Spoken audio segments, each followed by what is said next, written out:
Walang kawala sa batas ang isang minor de edad nang mahulihan ng baril matapos tangkaing tumakas sa itinayong checkpoint ng pulisya sa bayan ng Liloan, Cebu.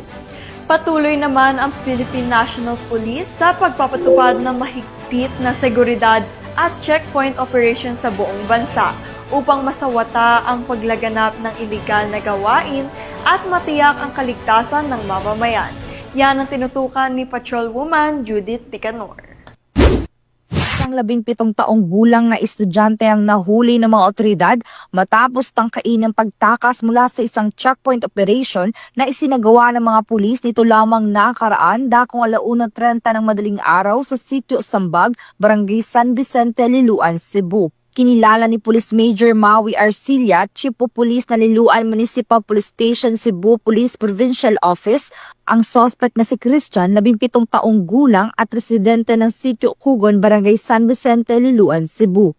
Ayon sa ulat, pinahinton mga nagpapatrolyang pulis sa isang motorsiklo matapos mapansing walang suot na helmet ang driver.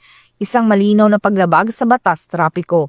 Sa halip na huminto, tinangka ng mga sakay ng motorsiklo na tumakas, dahilan para magsimula ang isang maikling habulan. Na-corner ng mga pulis ang motor at agad bumaba ang isa sa mga backrider na sinubukang tumakas sa pamamagitan ng pagtakbo, ngunit naabutan ito ng mga kapulisan.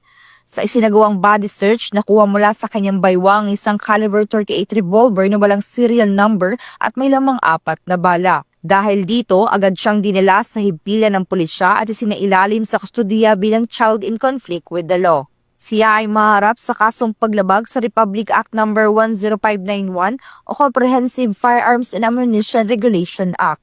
Patuloy ang investigasyon ng mga otoridad habang isinasagawa ang kaukulang proseso alinsunod sa batas para sa mga minor de edad. Ang insidente ay patunay ng kahalagan ng mas pinaigting na pagpapatrolya at masusing checkpoint operations ng mga kapulisan upang mapigilan ang paglaganap ng iligal na armas para makamit ang isang ligtas at mapayapang komunidad. Mula dito sa Police Regional Office 7, ako ang inyong Police News Network Correspondent, Patrolwoman Judith Ticanor. Alagad ng batas, tagataguyod ng balita, Police.